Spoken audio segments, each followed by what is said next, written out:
Phase ઇક્વિલિબ્રિયમની અંદર અત્યાર સુધી આપણે વોટર સિસ્ટમ, સલ્ફર સિસ્ટમ, આ બે સિસ્ટમ જોઈ લીધી હતી. એ બે સિસ્ટમ કેવી હતી? તો કે વન કમ્પોનન્ટ સિસ્ટમ હતી, કે જેમાં સી બરાબર ઓલવેઝ શું હશે? 1. વોટર સિસ્ટમ જોયું તો એમાં પણ કેવી રીતે હતું કે એમાં સોલિડ, લિક્વિડ એન્ડ ગેસિયસ ફોર્મમાં વોટર હતું, પણ એ બધાના કમ્પોનન્ટ તો એક જ હતા. કયું? તો કે H2O. જ્યારે સલ્ફર સિસ્ટમમાં પણ rhombic sulphur, monoclinic sulphur, vaporised sulphur and liquid sulphur હતા, પણ આ બધામાં કેમિકલી જે કમ્પોનન્ટ હતું એ એક જ હતું. કયું હતું? સલ્ફર. પણ આજે જે આપણે સિસ્ટમ જોવાની છે એ સિસ્ટમ છે 2 કમ્પોનન્ટ સિસ્ટમ. 2 કમ્પોનન્ટ સિસ્ટમ એટલે ઓલામાં કેમ H2O પોતે એક હતું, પછી સલ્ફર એક હતું, એવી રીતે આમાં કોઈ પણ બે ઘટક પ્રેઝન્ટ હશે તો કઈ સિસ્ટમ અવેલેબલ છે, અથવા તો એનામાં શું ચેન્જીસ આવે છે, આપણે આજે એ જોવાનું છે. તો એના માટેની જે સિસ્ટમ તમારા સિલેબસમાં છે એ કઈ છે? તો કે એ છે lead silver system. Lead silver system એને યુટેક્ટિક સિસ્ટમ પણ કહેવાય. યુટેક્ટિક સિસ્ટમ એટલે શું? તો કે યુટેક્ટિક એટલે એનો મતલબ થાય ચોક્કસ. હવે અહીંયા યુટેક્ટિક સિસ્ટમની ડેફિનેશન આપી છે કે a mixture of a substance that melts and solidifies at a single temperature that is lower than the melting point of separate constituents or of any other mixture of them. Eutectic system કોને કહેવાશે? તો એવા સબસ્ટન્સનું mixture કે જે melt થઈ જાય અને સોલિડિફાઈ થઈ જાય એક ટેમ્પરેચર, એક સિંગલ ટેમ્પરેચરે, અને એ ટેમ્પરેચર કેવું હોય? તો કે lower than the melting point of separate constituent or any other mixture. એના કરતાં લોઅર હોય એ ટેમ્પરેચરે એ મેલ્ટ્સ અને સોલિડિફાઈ થઈ જાય એ સિસ્ટમને કઈ સિસ્ટમ કહેવાય?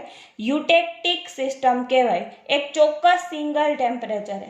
તો હવે તમને ખબર પડી ગઈ હશે કે આગળ હતું એ શું હતું? 1 કમ્પોનન્ટ સિસ્ટમ હતું. અત્યારે આપણે જે શરૂ કર્યું છે એ છે 2 કમ્પોનન્ટ સિસ્ટમ. 2 કમ્પોનન્ટ સિસ્ટમમાં યુટેક્ટિક સિસ્ટમ છે.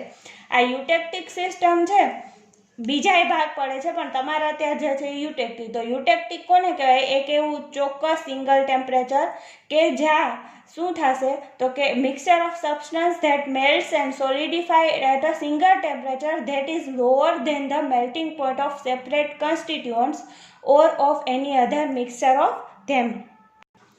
હવે સૌથી પહેલાં મેં આ બધાય માટે તમને કીધેલું જ હતું કે જ્યારે તમને ડાયાગ્રામ આવડી ગયો કોઈ પણ સિસ્ટમનો, એટલે તમે સમજી લો કે આખો તમારો 5 માર્કનો ક્વેશ્ચન તમે લખી શકશો. ડાયાગ્રામ સમજી લો એટલે. તો ડાયાગ્રામમાં અત્યારે તમારે પહેલાં શું જોવાનું છે? તો કે આ કર્વ છે, કર્વ OA છે, આ કર્વ OB છે, એરિયા છે એ પ્રેઝન્ટ છે. હવે અહીંયા જો આ એક O પોઈન્ટ છે, આ બાજુ શું આપેલું છે? તો કે આ બાજુ આપેલું છે લિક્વિડ પ્લસ સોલિડ સિલ્વર, આ બાજુ શું છે? Liquid plus solid lead. અહીંયા શું છે? લિક્વિડ મેલ્ટ છે. લિક્વિડ મેલ્ટનો મતલબ શું? તો કે મિક્સચર છે. અને અહીંયા શું છે? Solid silver plus eutectic. અને અહીંયા શું છે? Solid lead plus eutectic. આટલું ડાયાગ્રામની અંદર છે. આ શું છે? 961 ડિગ્રી એ મેલ્ટિંગ પોઈન્ટ છે, અને આ મેલ્ટિંગ પોઈન્ટ છે 327. 961 છે એ સિલ્વરનો છે અને 327 છે એ લેડ માટેનો છે. અને અહીંયા આ બાજુ 100% સિલ્વર હશે અને 0% લેડ હશે. આ બાજુ શું હશે? 100% લેડ હશે અને 0% સિલ્વર હશે. પછી આ જે PQ શું આપેલા છે ને એ હું તમને એના પછી કહીશ. તમે અત્યારે આટલી વસ્તુ યાદ રાખો કે લેડ સિલ્વર સિસ્ટમ છે તો એમાં આટલું આ બાજુ છે એ શું છે? Liquid plus solid silver. આ બાજુ છે એ લિક્વિડ પ્લસ સોલિડ લેડ છે. અહીંયા શું છે? તો કે બેયનું મેલ્ટ છે, મતલબ જે લિક્વિડ જેવું ઘટ પ્રવાહી હોય એ છે. આ પાર્ટ છે એ solid silver plus eutectic and solid lead plus eutectic. અત્યારે તમે આ બે પાર્ટ જુઓ. કર્વ, એક જ મિનિટ, તો આટલી ખબર પડશે કે આ કર્વ 2 છે, એની આ બાજુ એક છે આ OA કર્વ અને આ એક કર્વ છે OB. સૌથી પહેલાં તો આપણે પછી એરિયા, અને પછી હવે ઓલામાં કેમ ટ્રિપલ પોઈન્ટ હતું કે જ્યારે વોટર સિસ્ટમની અંદર કે જ્યારે 3 કોઈ પણ અવસ્થા એક કમ્બાઈન એક પોઈન્ટ ઉપર આવે તો એ ત્રણેય અવસ્થા ઉપરનો જે વચ્ચેનો કમ્બાઈન પોઈન્ટ છે એને આપણે ટ્રિપલ પોઈન્ટ કહેતા હતા. અહીંયા થોડોક ડિફરન્ટ પોઈન્ટ આવશે. એ શું આવશે એ આપણે વારાફરતી જોશું, પણ ડાયાગ્રામ સાવ સિમ્પલ છે લેડ સિલ્વર સિસ્ટમ માટેનો. પણ એની પહેલાં આપણે એક રૂલ વિશે ભણવાનું છે. એ રૂલનું નામ છે, અત્યાર સુધી આપણે જે રૂલ યુઝ કરતા હતા F = C - P+2 એ ફેઝ રૂલ હતો. હવે જે આપણે નવો રૂલ જોવાનો છે એ છે કન્ડેન્સ્ડ ફેઝ રૂલ, ઓર એને બીજું શું કહેવાય, રિડ્યુસ્ડ ફેઝ રૂલ. તો હવે જુઓ એક જ મિનિટ કે solid liquid equilibrium, solid liquid વચ્ચેનું equilibrium of and alloys, alloys એટલે મિશ્ર ધાતુ, has practically no gaseous phase and the effect of pressure is negligible. આ શું કહેવા માંગે છે કે સોલિડ અને લિક્વિડ ઇક્વિલિબ્રિયમ હોય એલોઇઝનું કોઈ પણ, તો એના પ્રેક્ટિકલી ગેસિયસ ફેઝ પ્રેઝન્ટ ન હોય તો એના ઉપરથી શું કહી શકીએ કે એનું જે પ્રેશર છે એ નિગ્લિજિબલ હોય. પ્રેશર નિગ્લિજિબલ હોય એટલે આપણે આ જે વેરિયેબલમાં 2 લખતા હતા ને અહીંયા ઇન્ડિપેન્ડન્ટ વેરિયેબલમાં 2, એ 2 શેના માટે હતું તો કે ટેમ્પરેચર અને પ્રેશર બંને માટે હતું. એમાંથી જો પ્રેશર છે એને આપણે નિગ્લિજિબલ એટલે અવગણીએ, એને ન ગણીએ એ મુજબનું હશે. જો પ્રેશરને નિગ્લિજિબલ કરી શકતા હોય આપણે તો એના ઉપરથી આપણને એક વેરિયેબલ તો શું થઈ જાય, ગણી જ નથી શકવાનું. એટલે આપણે અહીંયા 2 ની બદલે હવે જે નવો કન્ડેન્સ ફેઝ રૂલ આવશે એ શું આવશે તો કે F = C, એને નવા કન્ડેન્સ રૂલને F ડેશ નામ આપ્યું. તો F dash = C - P+1. Thus the system in which only the solid and liquid phases are considered and the gaseous phase is ignored is called the condensed system or a condensed phase rule. તો એના માટેનો જે new rule આપણને મળ્યો એ શું મળશે તો કે F ડેશ = C - P+1. કેમ કે આ જે સિસ્ટમ છે ને લેડ સિલ્વર સિસ્ટમ એ મિક્સચર છે કોનું તો કે સોલિડ લિક્વિડનું, ને એમાં ગેસિયસ ફોર્મને નિગ્લિજિબલ કરી શકાય. ગેસિયસ ફોર્મને નિગ્લિજિબલ કરી શકાય તો પછી પ્રેશરને નિગ્લિજિબલ કરી શકાય, એટલા માટે. હવે આપણી મેઇન સિસ્ટમ એનું નામ છે યુટેક્ટિક સિસ્ટમ. જો યુટેક્ટિક સિસ્ટમ ઓર બીજું શું પૂછાય લેડ સિલ્વર સિસ્ટમ, અથવા એનું ત્રીજું નામ છે પાર્ક મેથડ ઓફ ડિસિલ્વરાઇઝેશન. 3 નામ છે. યુટેક્ટિક સિસ્ટમ એક્સપ્લેન કરવાનું કે તોય તમારે લેડ સિલ્વર સિસ્ટમ સમજાવવાની, પછી છે લેડ સિલ્વર સિસ્ટમ, અને એના પછી શું છે બીજું તો કે Park method of desilverisation. The two metals lead and silver are completely miscible in the liquid form but do not form any chemical compound, so that this system is also known as a single eutectic system. હવે single યુટેક્ટિક system શું કામ એને કહેવામાં આવશે, કારણ કે lead અને silver એ બે એકબીજા હારે કમ્પ્લીટલી મિસિબલ છે, પણ એકબીજા હારે મિસિબલ થઈ અને એક નવો કમ્પાઉન્ડ નથી બનાવતા, એટલા માટે એને સિમ્પલ યુટેક્ટિક સિસ્ટમ કહેવાય. હવે જો વોટરમાં કેમ એના 3 ફેઝિસ પ્રેઝન્ટ હતા, કયા કયા તો કે સોલિડ, લિક્વિડ અને ગેસિયસ ફેઝ. સલ્ફર સિસ્ટમની અંદર કેટલા ફેઝ હતા તો કે એના 4 ફેઝ પ્રેઝન્ટ હતા. કયા કયા, મોનોક્લિનિક, રોમ્બિક, લિક્વિડ સલ્ફર એન્ડ વેપરાઇઝ્ડ સલ્ફર. એવી રીતે આ જે લેડ અને સિલ્વર છે એના પણ 4 ફેઝિસ પ્રેઝન્ટ છે. એમાંનું ફર્સ્ટ કયું છે તો કે એક તો સોલિડ સિલ્વર છે, બીજું છે સોલિડ લેડ, પછી ત્રીજું મેં જે ઉપર તમને બતાવ્યું હતું ડાયાગ્રામની અંદર ઈ શું છે સોલ્યુશન ઓફ અથવા તો melt of silver and lead, અને ફોર્થ છે વેપરાઇઝ્ડ. હવે વારાફરતી આપણે કર્વ સમજાવવાનો છે, એરિયા સમજાવવાનો છે, અને જેમ ત્રણેય અવસ્થા એકસાથે ભેગી થાય તો એને ટ્રિપલ પોઈન્ટ કહેવાય. એમ કોઈ પણ અવસ્થા મુજબ જે પોઈન્ટ નક્કી કરવામાં આવે તો આમાં જે પોઈન્ટ આવશે એને શું કહેવાશે યુટેક્ટિક પોઈન્ટ. તો આમાં આપણે યુટેક્ટિક પોઈન્ટ સમજાવવાનો છે. અહીંયા કર્વ તમને 2 દેખાય છે, કયા કયા, એક કર્વ છે OA અને એક કર્વ છે OB. કર્વ OA કોના કોના વચ્ચે ઇક્વિલિબ્રિયમ છે તો કે લિક્વિડ મેલ્ટ અને આ જે લિક્વિડ પ્લસ સોલિડ સિલ્વરનું જે મિક્સચર છે ઈ. પછી કર્વ B કોના વચ્ચે છે તો કે આ લિક્વિડ પ્લસ સોલિડ લેડ અને લિક્વિડ મેલ્ટ, એ બે વચ્ચેનું ઇક્વિલિબ્રિયમ દર્શાવે છે. હવે જુઓ કર્વ OA નું નામ છે freezing point curve of silver. એમાં પોઈન્ટ એ શું દર્શાવશે? Point A is a melting point of pure silver. મેં ત્યારે તમને બતાવ્યું કે melting point of pure silver આની કેટલો છે? 961 ડિગ્રી સેન્ટીગ્રેડ. અને આ કર્વ OA કોની વચ્ચે ઇક્વિલિબ્રિયમ દર્શાવે? તો કે solid silver and liquid melt, એ બે વચ્ચેનું સંતુલન છે. Along this curve OA, solid silver and the liquid melt are in equilibrium. તો આ કર્વ OA માં બે વસ્તુ ઇક્વિલિબ્રિયમમાં છે, solid silver and liquid melt. એવી જ રીતે કર્વ OB, BO કર્વ, એનું નામ શું છે? Freezing point curve of lead. એ શું દર્શાવશે? તો કે point B is a freezing point curve of lead and the melting point of pure lead is 327 degree. હવે કોની વચ્ચે ઇક્વિલિબ્રિયમ દર્શાવશે? તો કે solid silver, solid lead and liquid melt. અને આ કોના વચ્ચે? તો કે solid silver and liquid melt. અને આ કર્વ OB છે એ સોલિડ લેડ અને લિક્વિડ મેલ્ટ. ફરીથી એકવાર કરવામાં આપણે પોઈન્ટ જોઈએ તો કે આ રહ્યો, જે આ પોઈન્ટ મેઇન પોઈન્ટ A છે એ શું દર્શાવે છે? પોઈન્ટ A દર્શાવે છે melting point of pure silver, અને પોઈન્ટ B છે 327 degree A melting point of pure lead. આ પ્યોર લેડનો મેલ્ટિંગ પોઈન્ટ છે 327 ડિગ્રી સેન્ટીગ્રેડ અને પ્યોર સિલ્વરનો છે 961 ડિગ્રી સેન્ટીગ્રેડ. હવે આગળના બધા સિસ્ટમની અંદર આપણે જોયું એમ કર્વ એક્સપ્લેન કરવાનું ફિગર વાઇઝ, એના ડાયાગ્રામ વાઇઝ, અને પછી આપણે શું એનું કેલ્ક્યુલેટ કરતા હતા? તો કે એ સિસ્ટમ કેવી છે એનું ડિગ્રી ઓફ ફ્રીડમ કેલ્ક્યુલેટ કરતા હતા. તો આની અંદર પણ આપણે એ રીતે કેલ્ક્યુલેટ કરવાનું છે, પણ આપણો જે ફેઝ રૂલ ઓલામાં યુઝ કરતા હતા એની બદલામાં કયો રૂલ યુઝ કરવાનો? Condensed phase rule. Condensed phase rule શું છે? તો કે F' is equal to C minus P plus 1.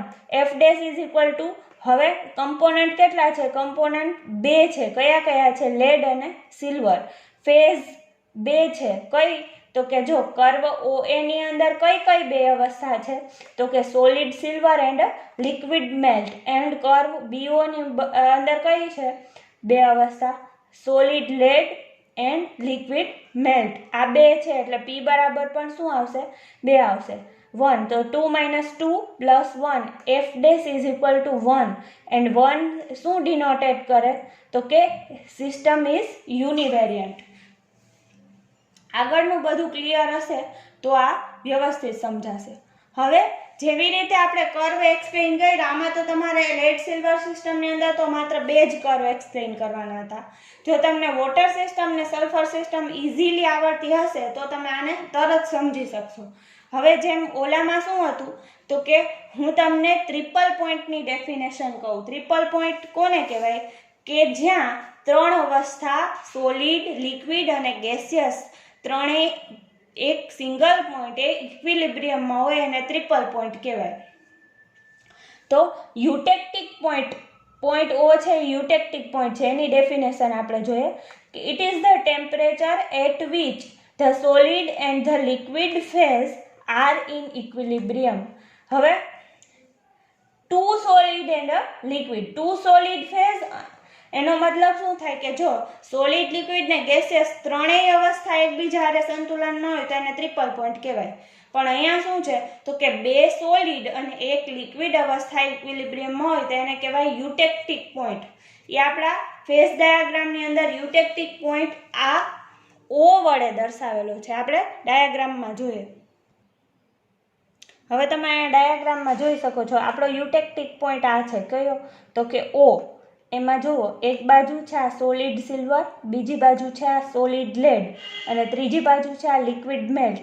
આ ત્રણેય અવસ્થા એકબીજા હારે આ પોઈન્ટ O છે ત્યાં ઇક્વિલિબ્રિયમમાં છે. એટલા માટે યુટેક્ટિક પોઈન્ટની ડેફિનેશન જ એ છે કે બે સોલિડ ફેઝ તો કે આર્યા અને એક લિક્વિડ એ ઇક્વિલિબ્રિયમમાં હોય તો એને શું કહેવાય? યુટેક્ટિક પોઈન્ટ કહેવાય. The curve OA and OB meet at a point O at the temperature 303 degree centigrade where three phases કયા ત્રણ તો કે solid silver, solid lead and their molten mixture are in equilibrium. ત્રણેય એકબીજા ઇક્વિલિબ્રિયમમાં છે એટલા માટે એને યુટેક્ટિક પોઈન્ટ કહેવાય. આ રહ્યું solid silver plus solid lead R in equilibrium with liquid melt. Then use the condensed phase rule. F dash is equal to C minus P plus 1. હવે કમ્પોનન્ટ કેટલા છે તો કે બે જ છે. કયા કયા છે? એક તો છે લેડ અને બીજો છે સિલ્વર. નંબર ઓફ ફેઝિસ P બરાબર કેટલા થાય? P બરાબર 3 થાય. અહીંયા આપેલા જ છે. કયા કયા? એક છે સોલિડ સિલ્વર, બીજું છે સોલિડ લેડ અને ત્રીજું છે લિક્વિડ બેલ્ટ. તો P બરાબર નંબર ઓફ ફેઝિસ 3 છે. 2 minus 3 plus 1 F dash is equal to 0. System કેવી થશે? Non variant. કર્વમાં સિસ્ટમ કેવી થઈ હતી તો કે કર્વની અંદર સિસ્ટમ થઈ હતી યુનિવેરિયન્ટ. યુટેક્ટિક પોઈન્ટમાં non variant. The point O is called eutectic point and its composition 97.4% and 2.6% silver is called the eutectic composition. A point હશે કે જ્યાં 97.4% લેડ હશે એન્ડ 2.6% શું હશે? સિલ્વર હશે. હું તમને ડાયાગ્રામની અંદર બતાવું.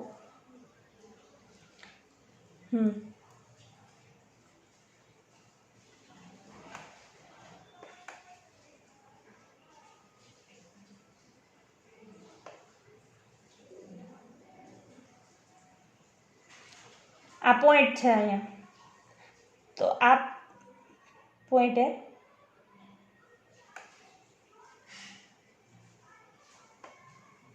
સિલ્વર કેટલો છે? 2.6% અને લેડ કેટલો છે? 97.4%. આ પોઈન્ટ O. હવે એના પછી યુટેક્ટિક કર્વ એક્સપ્લેન થઈ ગયા, યુટેક્ટિક પોઈન્ટ એક્સપ્લેન થઈ ગયું. હવે શું એક્સપ્લેન કરવાનું છે તો કે areas. The area above the line AOB has the single phase liquid melt. આપણે કર્વની અંદર જોઈ લઈએ. આ એરિયા જે છે, એરિયા આ બાજુથી સ્ટાર્ટ કરીએ તો AOB આટલો પાર્ટ છે એ શું છે? લિક્વિડ મેલ્ટ છે. તો પહેલાં લિક્વિડ મેલ્ટ છે એટલે P બરાબર શું આવશે? ત્યાં એક પોતે જ અવસ્થા છે. P બરાબર 1 આવશે. F dash is equal to C minus P plus 1. Component બે છે લેડ અને સિલ્વર. P બરાબર 1. F dash is equal to શું આવશે? 2. સિસ્ટમ કેવી આવશે? બાયવેરિયન્ટ.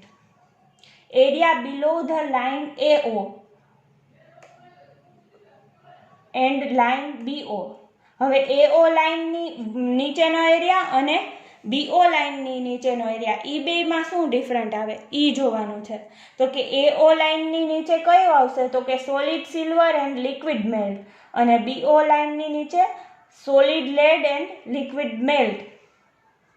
અને પોઈન્ટ O ત્યાં શું આવશે તો કે eutectic compound plus solid silver or solid lead have a 2 phases. ક્યાંની વાત કરે છે? ડાયાગ્રામની અંદર હું તમને એક્સપ્લેન કરું. આની વાત કરે છે.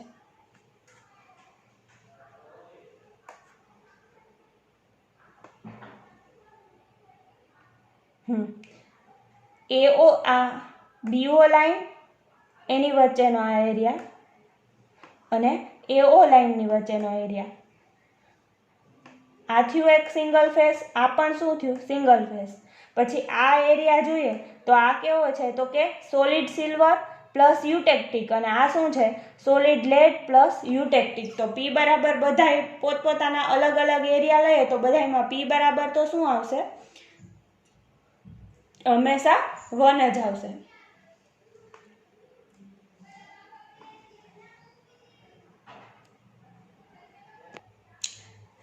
P બરાબર 2 આવશે. શું કામ? જો તમે અહીંયા કે જે નંબર ઓફ ફેઝિસ આને કીધા આપણે એ બધા શું છે તો કે એ બધા બબેનું મિક્સચર છે. કયા કયા બબેનું મિક્સચર છે તો કે લેડ, અહીંયા જુઓ આ છે લિક્વિડ પ્લસ સોલિડ સિલ્વરનું મિક્સચર છે, અહીંયા શું છે લિક્વિડ પ્લસ સોલિડ લેડનું મિક્સચર, અહીંયા શું છે સોલિડ સિલ્વર પ્લસ યુટેક્ટિક, અને અહીંયા શું છે સોલિડ લેડ પ્લસ યુટેક્ટિક. આ એક પોઈન્ટ એવો હતો, મતલબ પોઈન્ટ નહીં, આ એરિયા એક એવો હતો કે જ્યાં શું આવતું હતું લિક્વિડ મેલ્ટ એક પોતે સિંગલ અવસ્થા, તો ત્યાં આપણે શું મૂક્યું P બરાબર 1 મૂક્યું. હવે આ બધા માટે P બરાબર શું મૂકવાનું છે 2, અને C બરાબર તો શું આવશે 2. શું કામ 2 આવશે તો કે કમ્પોનન્ટ તો બે જ છે, કયા છે, એક છે લેડ અને બીજું છે સિલ્વર, અને અહીંયા C બરાબર 2 અને P બરાબર 2, તો F dash is equal to 1. System કેવી થશે અહીંયા મોનોવેરિયન્ટ થશે, અને એરિયા AOB ની અંદર સિસ્ટમ કેવી થશે બાયવેરિયન્ટ સિસ્ટમ થશે. હવે જો તમને ક્વેશ્ચન એમ પૂછાણું છે કે explain the eutectic system of lead and silver, અથવા explain lead silver system on the response of two component system, તો તમારે કેટલું લખવાનું તો કે તો તમારે બે વસ્તુ લખવાની, ત્રણ વસ્તુ કઈ કઈ તો કે એરિયા, યુટેક્ટિક પોઈન્ટ અને કર્વ, આ ત્રણ વસ્તુ સમજાવવાની, અને આપણે આટલું અત્યારે કીધું એટલું તમારે લખી નાખવાનું. પણ જો તમને ક્વેશ્ચન એમ પૂછાય કે explain the Park method of desilverisation with response to lead silver system, તો તમારે જે આગળ વધારાનું આટલું તો લખવાનું જ છે, પણ વધારાનું જે લખવાનું છે એ આના પછીના નેક્સ્ટ લેક્ચરની અંદર હું તમને કહીશ કે આટલું તો લખવાનું જ છે, પણ પ્લસ વધારાનું શું એડ કરવાનું છે. જો ક્વેશ્ચન એવી રીતે પૂછાય ને કે explain the Park method of desilverisation, તો તમારે વધારાનું થોડુંક, એટલે આટલું તો આવશે જ, એના સુધી કર્વ તો એક્સપ્લેન કરવાના જ, આ ડાયાગ્રામ પણ એક્સપ્લેન કરવાનો, અને યુટેક્ટિક પોઈન્ટ પણ, એના સિવાય ચોથો પોઈન્ટ એડ કરવાનો છે, એ હું તમને કાલે કહીશ નેક્સ્ટ લેક્ચરની અંદર.